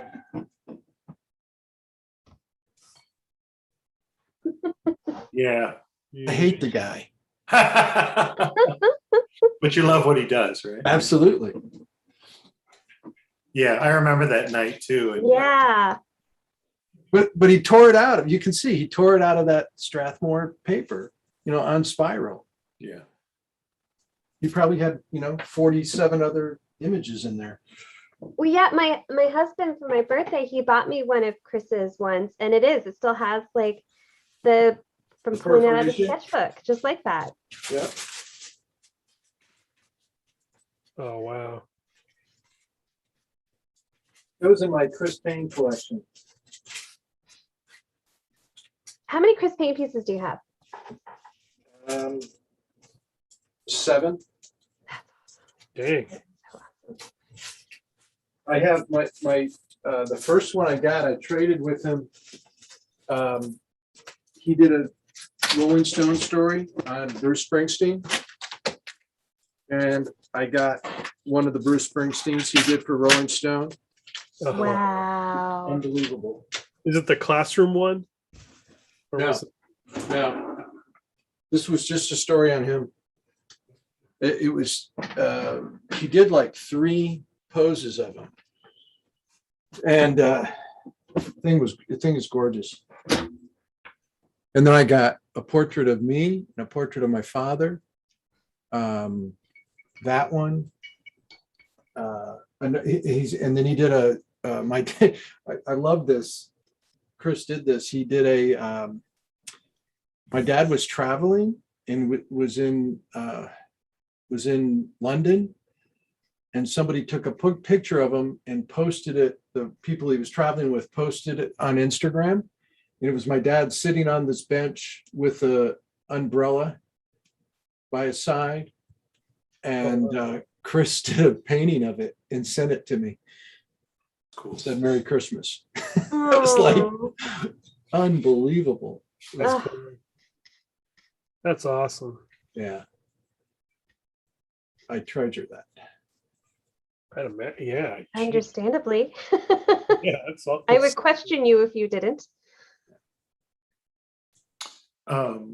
Kathleen Bradshaw posted a link to a print magazine article on the new monograph. It's called Sleeping Giant. Oh, cool. That's what it is of Brad's book, right? Yeah. Yeah. It's beautiful. It's there are some of the drawings in there are also in the Human Scandals book from years ago, but it's still it's really well printed, beautiful edition, great stuff.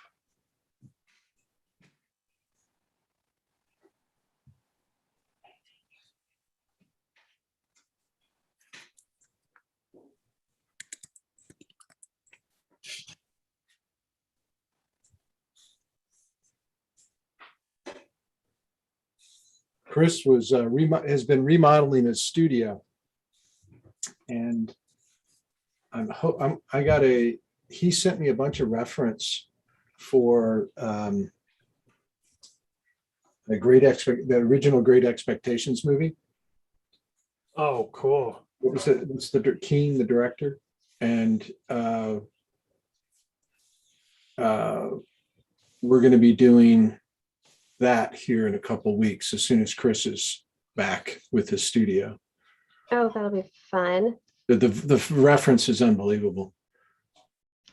And Oh, the fact that Chris Sorry, is go ahead. excited, and I just love the idea that Chris is real excited about it. So It's cool. like buckle up your helmet, your chin strap, because I'm sure he's going to be motivated.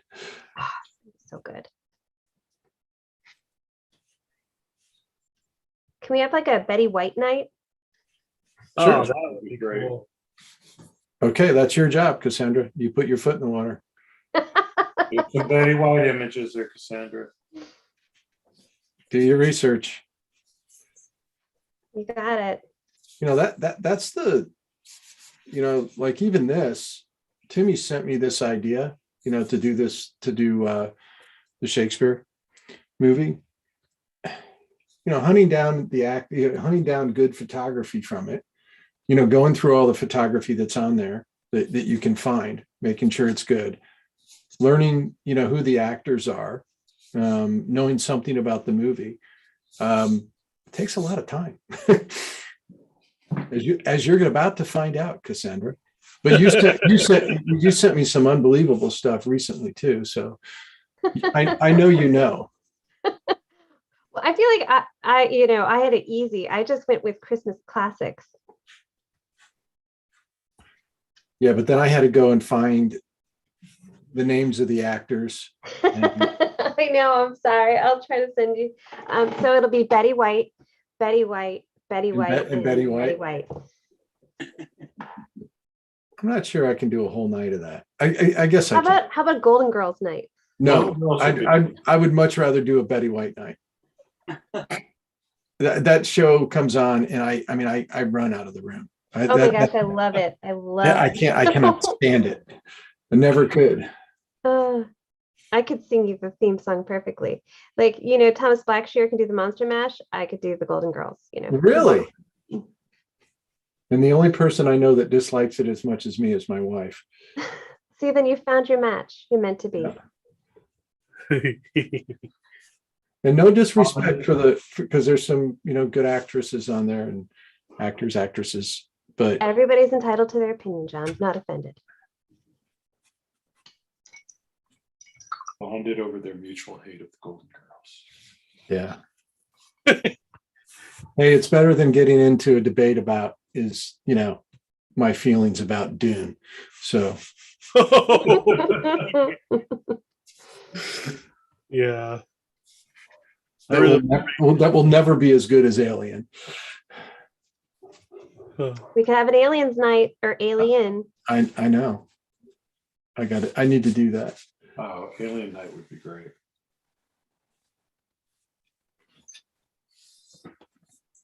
Just I still always go back. Just the concept work in Alien, the design, the look and feel of that movie.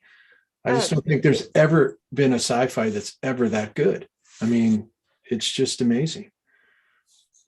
I know a lot of people are going to get upset about saying that, but I think it's because the lack of technology, you know, they had to hide everything. Everything was really subtle and just beautifully composed. They had to build the future. That's right. Plus, that movie also was just,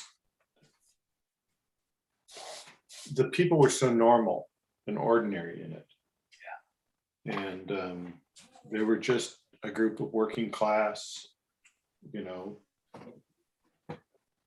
miners or whatever they were, you know. Right. Yeah, nobody was. Amazing kung fu at some random point. What's that? I said nobody knew amazing kung fu that came out at some random point or right. They were just, you know, getting their butts kicked, you know, and how not to die. And when they kill off the captain of the ship, like right away, you know. Plus, the thing I love about it is it gave Mel Brooks that moment in Spaceballs. Okay, Don. You just got turned off. Man. I had to do it. Oh, that's great. But I am a huge Mel Brooks fan. I love Mel Brooks. I couldn't help it. I'm sorry. Not sorry. Oh, that was good. What happened while I was hair drying? Oh, I said it. You know, the thing I love most about Alien is it gave Mel Brooks that moment in Spaceballs. Yeah. You know, I can hear the song in my head. I don't think John took too kindly to that one. So No, I like it. I like it. Because I mean, I really like Mel Brooks too. Oh, both amazing, I think. in their own ways. Yeah. Did anybody watch the movies that made us? Because they did one on aliens, like the making of that movie, and that was really good. Oh, cool. No, I need to.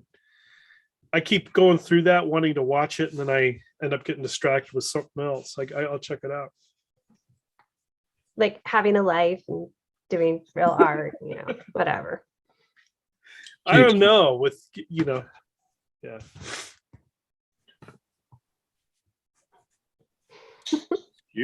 Excuses.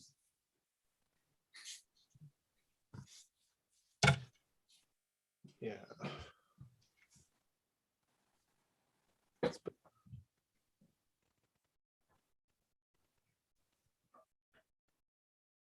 I'm glad it shows this one. I don't think I could have gone through another face.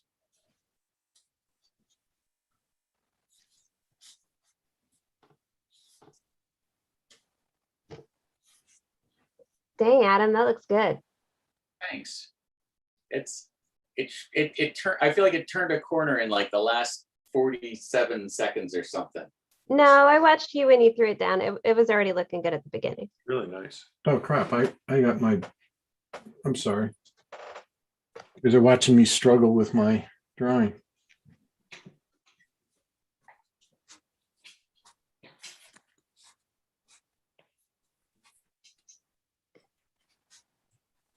Yes, so all those things that when you said, so what are we working with tonight? And this one is pretty much, if you said, so what are you working with tonight? I think the answer would be, yep. That's great. Art supplies. Stuff. Magic art supplies.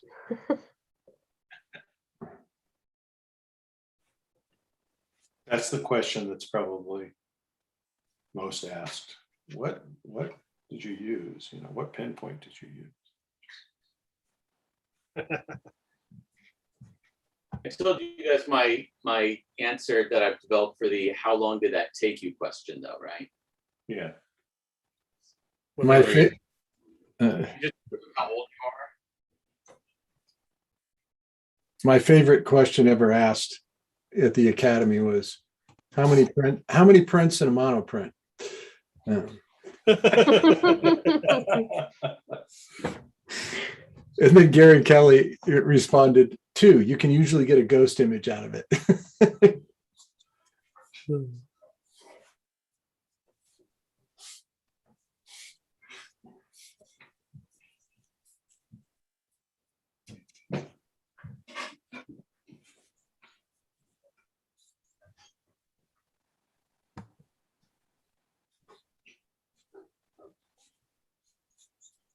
Bill, are you going to get any of the snow in North Carolina that's coming? I don't know. We had a little bit the other day and then it disappeared. I was very sad. They're calling more for us tonight. Oh, Bill, wow. Bill, you live in North Carolina. It's supposed to disappear. I know, but in the past, it's usually stayed a little bit. Unless you're in the mountains, I guess. In my head, I'm just like I just go back to like the heat miser and the snow miser fighting over it. Yeah, that's pretty much how this winter could be described. North Carolina is their battleground state, God, now I've got that song in my head.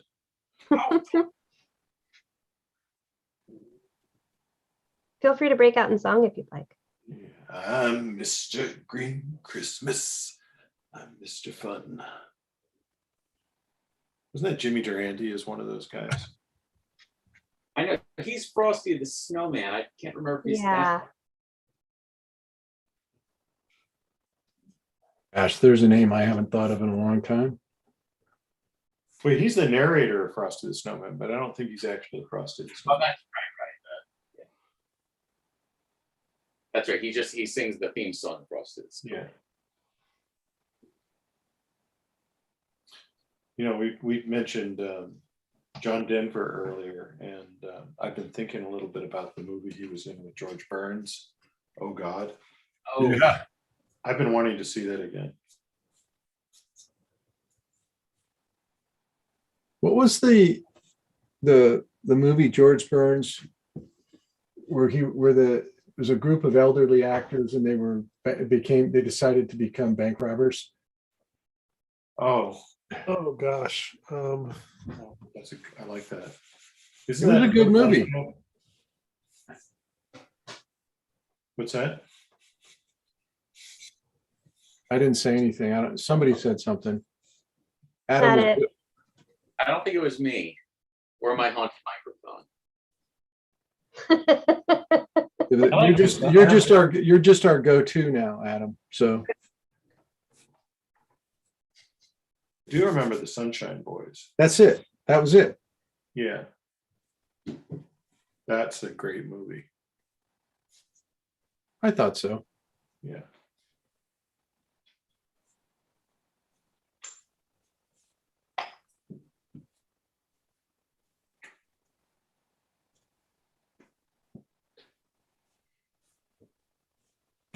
Walter Matthau. Yeah. Oh, Sunshine Boys was with Walter Matthau, not the bank robbery movie. Oh. Yeah. Somebody said, Camellia said Reservoir Dogs. I'd love to see that version. That's awesome. He was originally cast for the role that Michael Madsen ended up playing. Yeah. Gosh. Oh, hey, John, before I forget, because I promised Timmy I'd bring it up. You're still doing your portfolio reviews and all of that? Yeah, we're doing them. You can sign up. I'm doing them all next week. You can go to the website and sign up, and Totally free. totally free, and I'll coach you for half an hour or so. And are there any sign-up deadlines? I don't know if the dates. for anything. We're just going to do it next week, and it is what it is. There's lots of open spots right now, though.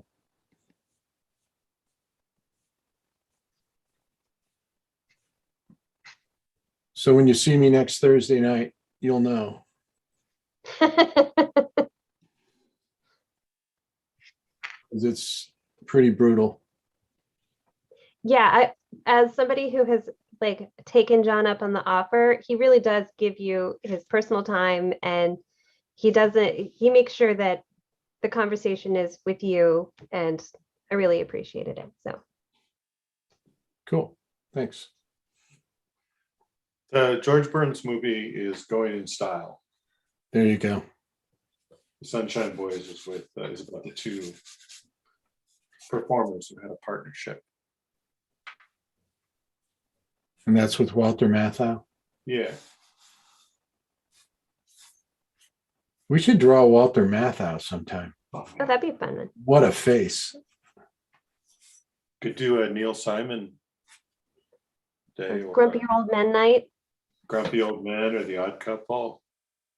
What was it? First October in first Monday in October. October. That was a great movie. I like that movie.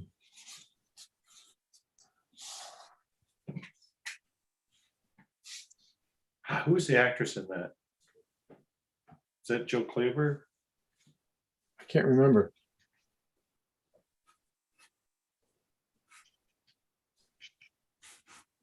I was stressing to remember the title.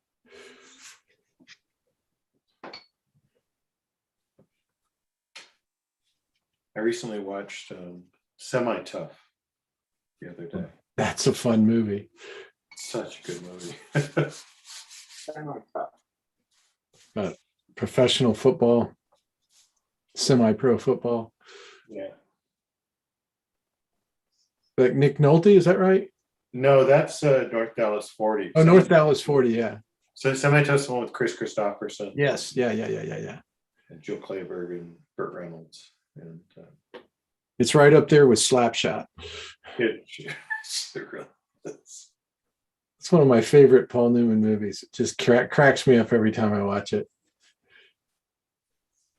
The Hanson brothers. Yeah. I don't think I've ever seen that. I always need to. I love Paul Newman. Oh man.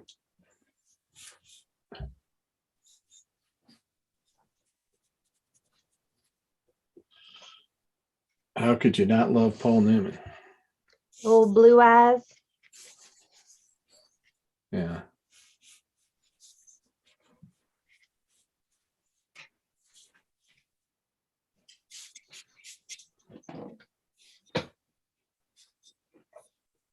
Are we going to check out art soon? Yeah, I'm going to give everybody 2 more minutes of drawing. I don't know what the hell I've been doing during this drawing. I haven't done anything. No, those eyes look perfect. I think you're doing good there, man. Well, that's the only thing I drew. Oh, great.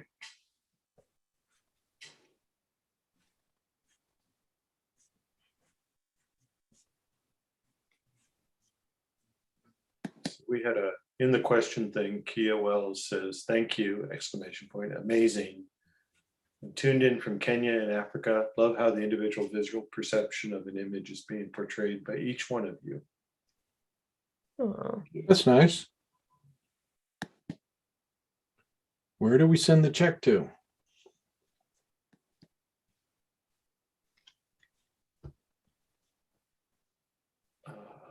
Somebody's asking who this actor is. I don't know the name of this actor that we're drawing, or that you're drawing now, John. Is that Corey Hawkins? Yeah.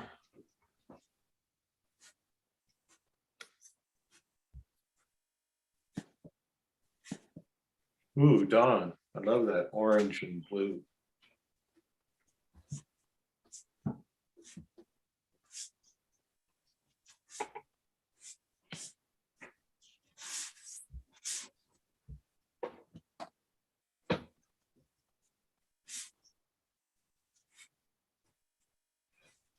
So to post your picture, you go to Instagram.com and use the hashtag illustration isolation.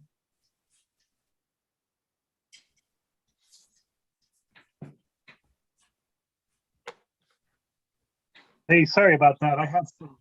I took over one of my adapters and I think I've got to replace it now. I love the colors you chose for that. Thanks, man. You know, that's just like red, yellow, and blue, right? Triadic. Yeah, trying to go for that with it. Oh goodness. What happened to you, Don?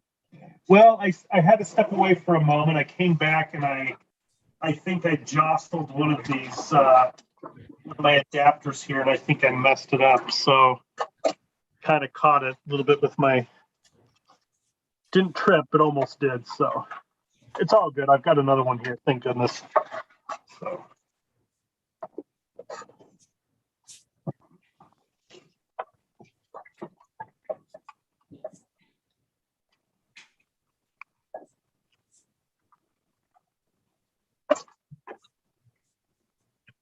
All right. As much as I don't want to stop drawing, I'm going to and take a look at what everybody's doing. So let me I'm going to change cameras here.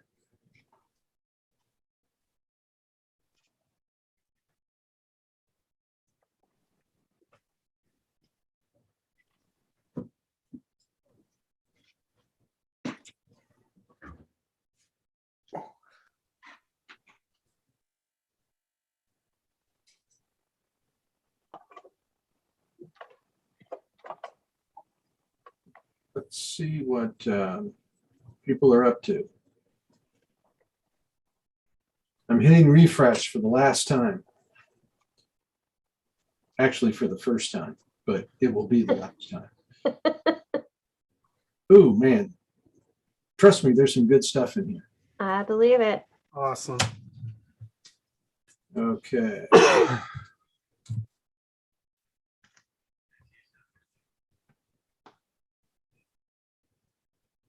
All right, everybody seeing what I'm seeing? Oh yeah. Where do we want to start? They're all good. Very nice. Yeah. Look at that. Oh, wow. Wow. Just kind of click on all of them. Dang. Oh, nice. Is that Randy's? Ooh, Oh, nice. very nice. Very well done. Yeah, good. This is Randy, I'm sure. Yeah. That's Really cool. beautiful. That is cool. Yeah, I love seeing that. Oh, that's nice. I got to pull this up. I love the. That's wonderful. Oh, So cool. great. Yeah. Very Oh, I nice. love that Thick line. and thin line. Yeah. Ooh, that's really nice too. Cool, Jeff. Yeah, I love that expressive. That's a nice one.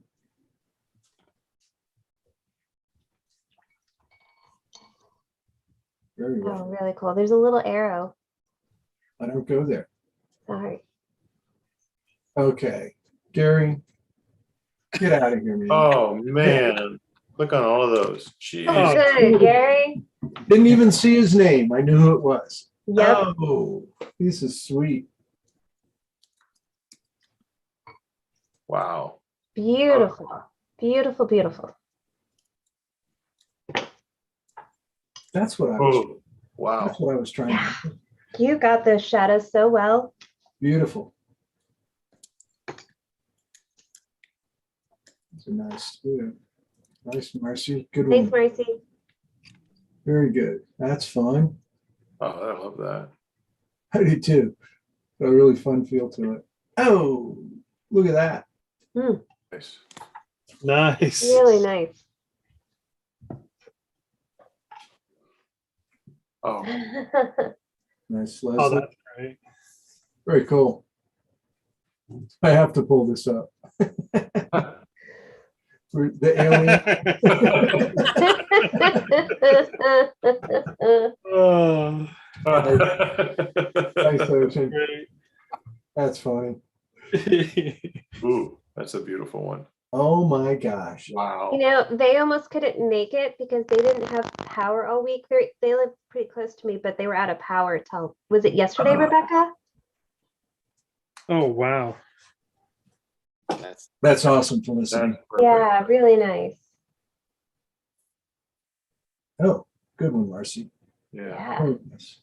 I love that one too. I do too. I can't click on all of them now. AJ, well done. Always cool. We were talking this morning about that naive quality. If she can just hang on to that, Yeah, and Oh, good, Rebecca. that's great. Rebecca, that's a really nice drawing. Yeah, really nice. It was such a tough pose. That's great. Very well done. These are cool. Oh, that's great. That's Mhm. interesting. Love that hand. Cool, Jeff. I was just saying the same thing. Yeah, It's all about that hand. Oh, I really like how you handled that. yeah. Oh, Oh, wow. sweet. AJ, Wow. that's nice. AJ drew with us this morning as well, and did some. Oh, he was Is that all Doug? warmed. Yeah, he was all warmed up. He was Yeah. going. Oh no, that looks really good. Yeah, really nice. These are all good. And I Oh, hate- that was really good. oh my gosh. Oh, Check wow. this out. Neat. Beautiful. Nate. Wow. Wow. Don's going to take 100% credit for that. All That's of really it. cool. All of it. Did you Yes. see that he The like student put of the Don. top of live drawing night? I love what you did there.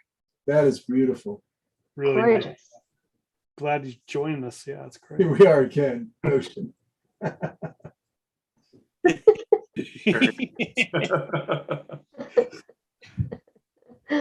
Very cool. And there's some good drawers in here. Yep. really nice.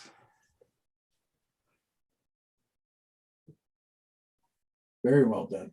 Mm-hmm. Love that subtlety. Yeah. I got to pull this up. Oh, that's Nicole, I knew that was yours. Yeah. Love that. That's Yeah. sweet, Nicole. I like it. Look at this. That's Oh, pretty cool. cool. Light side. Very Ah. good. Nice. Oh, look at the drawing in this. That's fun. That's cool. He's drawn on Chris Payne's sketch pad right there. There you go. They are drawing. I don't know who it is. Oh, that's really nice. It is. That is nice. Same person, I bet. Yep, Yeah. that's good. It's really good when you can identify somebody's drawings. You know, without seeing name, without seeing credit, there's personality on. That's really nice. Hmm. I gotta pull this up. That's cool. It's a great expression on that one. Hmm. Man, that's like something you would see like a Ben Shahn or Right, right. it looks that's so nice. Yeah, that's cool. Wow. Oh, wow. Very nice. Yeah. Bang up week. Nice edges, man. Nice. Hmm. It's just been so long since you've been here, Adam. Everybody's gotten a lot better. I know. We've been practicing. That's cool. That's a really cool one. I I love really that whole row. These all are. What a great row. Oh, man. Yeah. Sheesh. Very nice. Look at this. Yeah. That one kills me. Yeah, that's good. Wow, I like that one. Really nice. this is great. These are all great. Oh, yeah. Great line work. Ooh, Wow. That's a good one. Really nice. Oof. nice attitude in that, too. Hmm. Okay, Timmy's not here. I'm just clicking through these because these are all good. Hmm. Nice, Leslie. That's a nice one.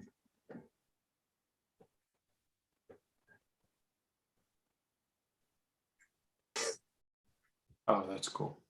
That is cool. Nice interpretation. Hmm. I like that one. Yes. Jeff, how many did you do? Ooh, I love that. Yeah.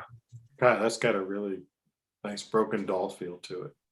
Yeah, which is so appropriate to Lady Macbeth. Oof. Yeah. Good drawing. Yeah, that's cool. So many good ones. Hmm. Oh, cool. Keep thinking we're going to be coming up on the end here pretty quick, but Ooh, Oh, nice. that's really nice. That light turning the corner on his temple. these are all great. I asked Jeff how many he did, and he said 7.5. Oh, wow. This, Jeff? Yeah, yeah. What's a hat on, Jeff? His kept popping up, and I lost count. And I was like, all right, you've done more than 4. Well, now that we know he has access to a time machine, it doesn't count. Yeah.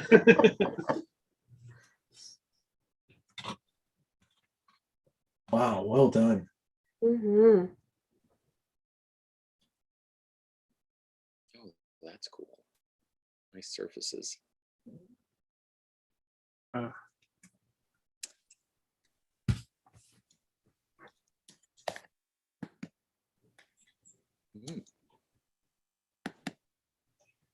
Oh, that's very nice. That is Hmm. nice, Nicole. Yeah, really cool.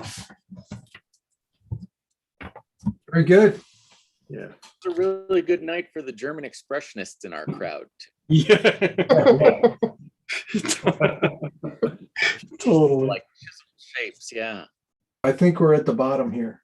We get into all this junk down at the bottom here. So thank you, everybody. Thank you, Cassandra. Thank you, Don. Thank you, Adam. Thank you, Bill. It was a really fun to draw with you all. Timmy, thank you for being here for a little while and getting us started. we are enrolling in our mentorship. So if you want to take a class with some of the amazing talents that we have teaching them, they're very effective.